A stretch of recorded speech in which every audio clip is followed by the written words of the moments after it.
অবশ্যই এয়ারপোর্টে তোমার প্লেন যেই সময় ছাড়বো তার 3 ঘন্টা আগে হাজির থাকবা। এয়ারপোর্টের ভেতরে ঢোকার পর তোমার সব ব্যাগ স্ক্যানিং মেশিন দিয়ে চেক করা হইব। ব্যাগে কোনো বিপজ্জনক জিনিস আছে কিনা তা পরীক্ষা করে দেখা এয়ারপোর্টের সিকিউরিটি অফিসার তোমার শরীরও চেক করব। তুমি ঘাবড়ায়ও না কিন্তু। চেক ইন চেক হয়ে গেলে তোমার নিজের এয়ারলাইন্সের কাউন্টার খুঁজা বাইর কইরা লাইনে গিয়া দাঁড়াবা। তোমার সিরিয়াল আসলে পরে কাউন্টারে টিকিট ও পাসপোর্ট দেখাইবা। ছোট ব্যাগটা নিজের কাছে রাইখা বাকি ব্যাগ কাউন্টারে দিয়া দিবা। কাউন্টারের লোক স্টিকার লাগায়া তোমার বড় ব্যাগটা নিয়ে যাবে। ব্যাগে স্টিকার লাগানো হয়ে গেলে মনে কইরা বোর্ডিং কার্ডটা নিবা। এই কার্ডে তোমার প্লেনের সিট নাম্বার লেখা থাকবে। এয়ারপোর্টের দেয়ালে লাগানো বড় টেলিভিশনে নজর রাখবা। সেখানে তোমার প্লেন ছাড়ার সময় আর কোন গেট দিয়ে প্লেনে উঠবা তা লেখা থাকবে। টেলিভিশনের স্ক্রিনের সাথে ফ্লাইট নাম্বার গেটের নম্বর মিলে আনিবা। বিমানবন্দরের আনুষ্ঠানিকতা, টিকিটের সাথে যে এম্বার্কেশন কার্ড মানে যে ফর্মটা দেয়া হয়েছিল তা মন দিয়া পূরণ করবা। ইমিগ্রেশনের বাইরের এলাকায় একটা কাউন্টার আছে, এরে কয় প্রবাসী কল্যাণ ডেস্ক। এইখানে যারা বিদেশে চাকরি করতে যায় তাদের সাহায্য করা হয়। দরকার হইলে ডেস্কের অফিসার তোমার এম্বার্কেশন কার্ড পূরণে সাহায্য করবে। ইমিগ্রেশনের গেটের ভিতরে আর একটা প্রবাসী কল্যাণ ডেস্ক পাইবা। ওইখানে স্মার্ট কার্ড দেখা আঙ্গুলের ছাপ যাচাই কইরা তোমার এম্বার্কেশন কার্ডের উল্টা পাশে সিল দিবে। এরপরে তুমি যাইবা ইমিগ্রেশন কাউন্টারে।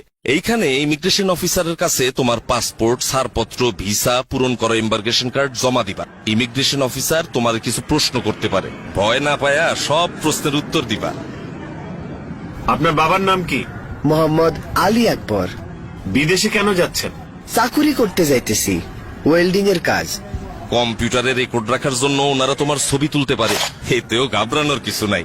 সব কাগজপত্র ঠিক থাকলে তোমার পাসপোর্টে উনি সিল দিয়া বিদেশে যাওয়ার অনুমতি দিয়া দিবেন। এরপর টেলিভিশন দেখা নিয়া তোমার প্লেনের অন্য যাত্রীরা যেই জায়গায় বসছে সেইখানে গিয়া বসবা। বিমানে বোর্ডিং, বিমানে ওঠার জন্য ইংরেজি আর বাংলা দুই ভাষাতেই ঘোষণা দেয়। বিমানে ওঠার ঘোষণা দিলে বোর্ডিং কার্ড হাতে নিয়া লাইনে দাঁড়ায়া ধীরে সুস্থে প্লেনে উঠবা। প্লেনে ওঠার পর বোর্ডিং কার্ডে লেখা সিট নাম্বার খুঁজা সিটে বসবা। বসার আগে হাতের ছোট ব্যাগ সিটের উপরে ঢাকনা দেওয়া তাকে উঠায়া রাখবা। প্লেনের কর্মচারীরা যেই কথা বলে তা মনোযোগ দিয়া শুনবা। প্লেনের সিটে বৈশা অবশ্যই সিট বেল্ট বাইন্দা রাখবা। ধূমপান নিষিদ্ধ। একটা জরুরি বিষয় মাথায় রেখো, এয়ারপোর্টে ও বিমানে বিড়ি সিগারেট খাওয়া একেবারে নিষেধ। অবশ্য এয়ারপোর্টের কিছু জায়গায় সিগারেট খাওয়ার অনুমতি আছে।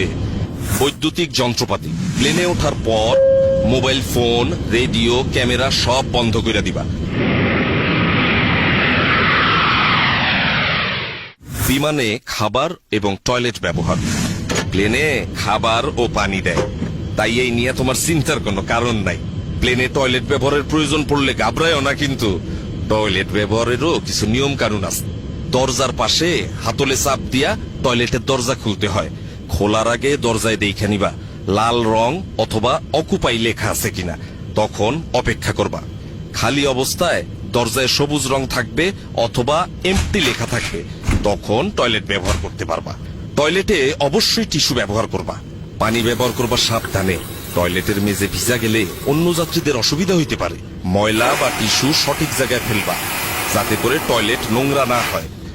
বিদেশের এয়ারপোর্টে পৌঁছানোর আগে, বিমান নামার কিছুক্ষণ আগে তোমার ডিসএম্বার্কেশন ফর্ম ও কাস্টমস ডিক্লিয়ারেশন ফর্ম এই নামে দুইটা কাগজ দেওয়া হইব।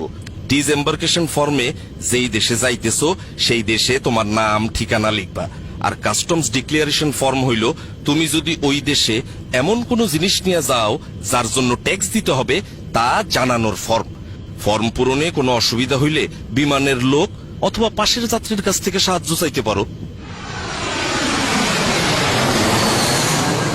বিদেশের এয়ারপোর্টে ইমিগ্রেশন, প্লেন থেকে নামার পর ওই দেশের এয়ারপোর্টে ঢুইকা দেখবা সামনে ইমিগ্রেশনের লম্বা লাইন।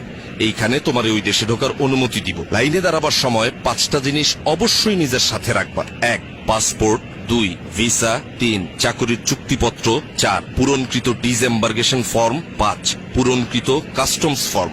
ইমিগ্রেশন অফিসার কাগজপত্র পরীক্ষা করে সঠিক পাইলে তোমার পাসপোর্টে তারিখ সহ সিল দিয়া দিবেন। ব্যাগ সংগ্রহ, ইমিগ্রেশনের কাজ শেষ কইরা নিজের ব্যাগ খুঁজে নিতে হবে।